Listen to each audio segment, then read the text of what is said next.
ঢাকাতে বাসায়। বাসা থেকে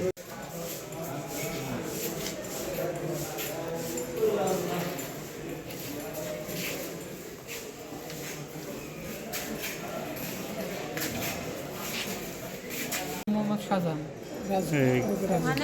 কিসের জন্য মারলো তোমারে? মারছে আমার মানে সে যেটা গাড়ি বানাতেছিলাম, গাড়িটা তার বাড়ির ভাড়াটা নিয়ে গেছে। নিয়ে যাতে গাড়ির পিছনে মানে আমার বসা নিছিল, তো বসা নিছে। কি গাড়ি?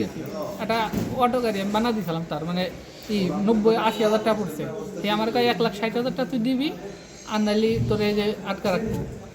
বারো মেলা মানুষ আটকা রাখছে আগে, নিয়ে টাকা নিয়ে স্টেম করে ছেড়ে দেয়। তো উনি এরকম করে। ওনার আর একটা সমস্যা আছে যে উনি মানে একটা কারেন্টের লাইন আছে না, এই লাইন পুরোপুরি মানে আমি জানি যে লাইনটা কাইটে পুরোপুরি চালায়, প্রতিদিন 8-9 হাজার টাকা ইনকাম করে।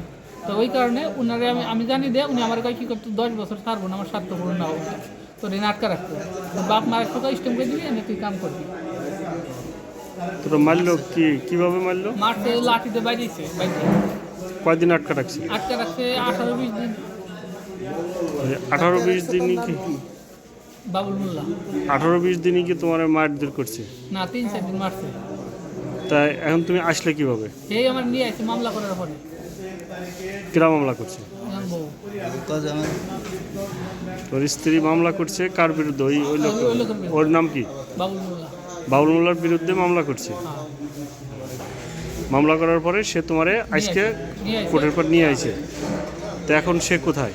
সে কোন জায়গাটা তোমার থেকে পলাই গেছে না? ওর বাড়ি কোথায়? বাড়ি ঢাকার সাভার কাটবে আসলে ওখানে।